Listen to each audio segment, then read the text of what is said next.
Hello. Hello, are you here to make another guest appearance? Yeah? You want to be in my video?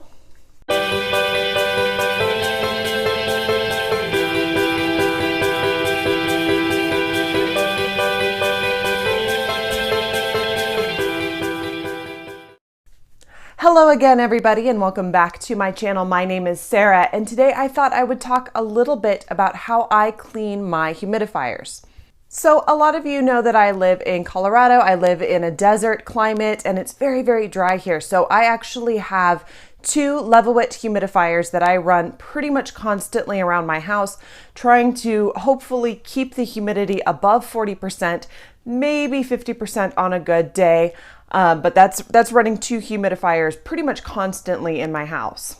So I've seen around some Facebook groups, comments on other videos, people wondering how to actually clean their humidifiers. So I thought I'd talk a little bit today, share with you some tips and tricks and how I personally clean my Levoit humidifier. This kind of technique also works just in general for any humidifier. So I'll kind of give some broad tips as well as specifics to this particular humidifier. So the first tip that I have for you is actually to use filtered or distilled water. Now I personally choose to use just filtered water in my humidifiers. It's pretty easy. I have a Brita filter that I can pour some through, or I can use some from my filter in my refrigerator. And I find that that tends to keep the buildup at a minimum. So I'm not having to clean it as often. And when I do clean it, there's not as much of that residue that's left over on my humidifier. As far as my cleaning schedule goes, I like to say I shoot for every other week to clean out my humidifiers. Now, the actual reality of that happening is very, very improbable. It usually turns out somewhere about every 3 weeks or so that I actually do get around to cleaning it. But I find by using that filtered water, there's not a huge difference in waiting another week or even a little bit longer if I have a busy schedule. So without further ado, I'll take you over to my kitchen. We will take the humidifier apart. I'll show you how I clean each of the individual parts, what I'm looking to make sure that I clean out of there and put it back together so you can see how I clean my humidifier. Okay, so welcome to my kitchen. I'm going to walk you through the process of taking apart the humidifier and kind of how I choose to go about cleaning it. Some of the supplies that you are going to want to have, I use distilled plain white vinegar. I just buy the most inexpensive stuff, the big jug that I can get at my local grocery store. I choose to use paper towels to wipe up some of the residue. You can certainly use something that's a little bit more sustainable. I just find it's easy. It gets in some of those little nooks and crannies, and then I can just throw it away right after. And that's pretty much it. You'll need a sink with some water as well to continue rinsing out. Okay, so the first thing I'm going to do on my particular model is to take this little nozzle off where the mist comes out. I usually just give it a little check, see if there's any residue. There's not usually very much residue on there. I'll make sure everything's working fine. If I feel like I need to clean this, I will add that in there, and maybe I'll show you a quick wipe down of this particular piece. The next part that I'm going to take out is this big tank. Turn it over. Again, I can see there's a little bit of residue. Hopefully you can see that kind of right in there. And I will open it up and dump out any water that might still be left in there. Again, I'll give it a quick check, look and see if there's any residue kind of along here, on this portion right here. And again, I'll probably give those a quick wipe down as well. This right here is the main portion that I want to focus on, where I find most of the buildup happens. Keep an eye on your particular model. This one actually says to not allow water in this particular area, and so it has an actual dumping space. One important thing to note that I did unplug my humidifier before I started this process. And I'm going to take it and I'm going to dump it off of this particular corner and empty out all the water and residue that's left in here.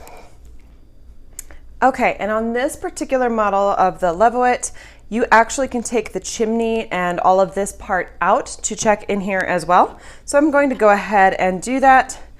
Again, I can see some residue here, some buildup that I probably will clean out. I will go ahead and take out this tiny little filter as well, run some water through it. But this is all the portion that I'm really going to focus on, making sure I get nice and clean. I take straight vinegar, straight white vinegar, just right from the jug, and I pour it all through this section. You don't need a whole lot, just kind of covering those sections where there is some buildup. Now you notice there's some buildup here, but since I don't want to get any water in this opening, I'm actually going to go ahead and take a paper towel and just wipe that section down. So while I'm letting this sit, probably for about 10 to 15 minutes, I would let it sit a little bit longer if you have the time. I rarely have the time to let it sit for much longer than that. So I find 10 to 15 minutes works really, really well. In the meantime, I'm going to go ahead and start wiping up some of this extra residue that's all along here.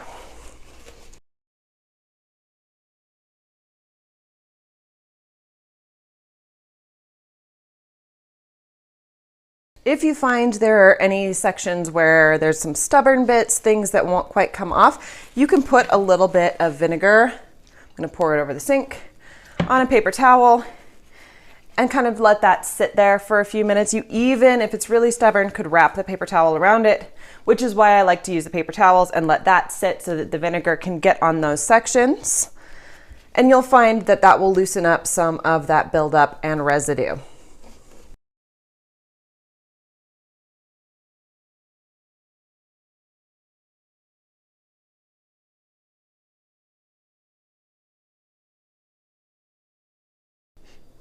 So like I mentioned before, I've had much less buildup and residue since I've started using filtered water. Obviously, the filters are pulling out some of those extra minerals and things that are in the water that could cause buildup. So that has been by far one of the best things that I've done to help reduce my cleaning time.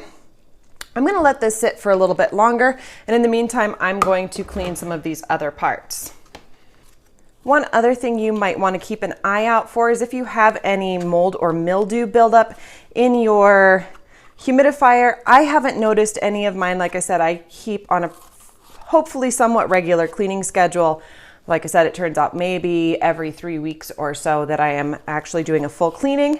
And so I haven't noticed any buildup, but you definitely want to keep an eye out for that and keep on a regular cleaning schedule so that you are not allowing that mold and that mildew to build up if there's any. So if you have any detachable pieces on your humidifier, you can certainly run them under the faucet as well. Use maybe a little bit of warm water. So I'm going to go ahead and step over to the sink and give this a little extra rinse. So I'm not particularly worried about perfection when I'm cleaning. Like I said, I'm keeping an eye out for any mold or mildew, any areas of large buildup, but I'm not worried about getting it completely clean, especially since I'm cleaning it every couple weeks. I'm just looking for those areas that might either cause mechanical issues or, again, some buildup that might be unhealthy to put into the air. If your model does have any little filters like this, just give them a quick rinse in the sink and then set them aside. You don't need to let them dry out or anything. Some models come with a couple, and so you could change out to a fresh one every couple of weeks. So there is quite a bit of buildup in this area. I'm not as worried about buildup that's here as I might here in some of the mechanical workings where it actually could cause some problems. I'll go ahead and wipe it down so I make sure it doesn't get too out of control, but I'm not worried about making sure that this stays clear so much as the inner workings of my humidifier. So since this portion and these two little pieces don't have any mechanical workings, again, I'm going to take them over to the sink and give them a quick little rinse because I'm not worried about getting water on any electronic pieces or anything. If you notice any buildup inside the tank of any kind of minerals or mildew or anything like that, you certainly could take a vinegar or even a half and half vinegar and water mixture and kind of put it inside there and swish it around and get a good clean.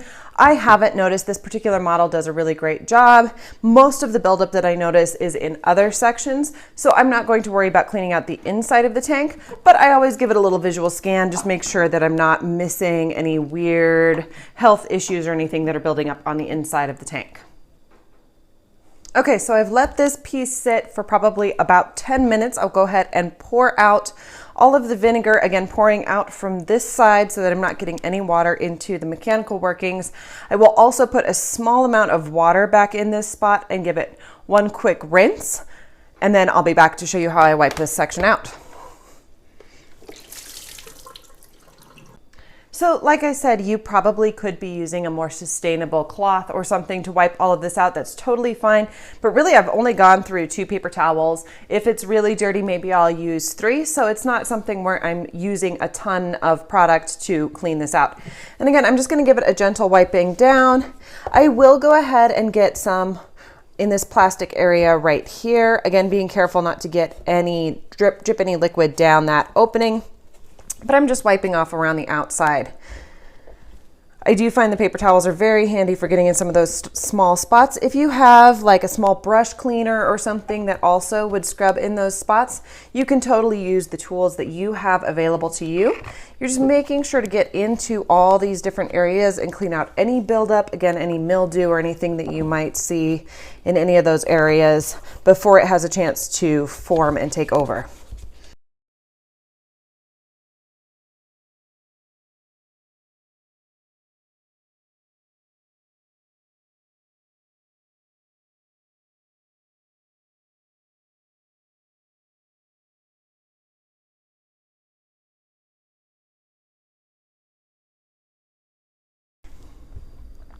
And after I've given it a quick wipe down, I will go ahead and rinse it with a little bit more water so that I can get anything that I've loosened up out of this section here.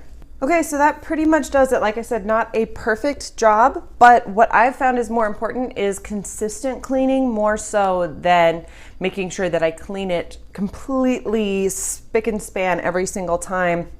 I think the consistency keeps anything from building up, and I find that it's not as difficult to clean. So I'll go ahead and put everything back together. One of the things I really do enjoy about this particular model is how easy everything is to put back together, and it's so easy to clean out. So I'll go ahead and fill up this tank, get it running again, and that pretty much is how I clean my Levoit humidifier. Thank you guys so much for joining me today. I hope you found this content helpful, whether you have recently purchased a humidifier, maybe you got one for Christmas, and you just weren't sure how to clean it out. If you have any questions or specifics, let me know in the comments down below. I may not know specifics as far as different humidifier models, but if you want to know a little bit more about what I do, leave me any questions down in the comments below.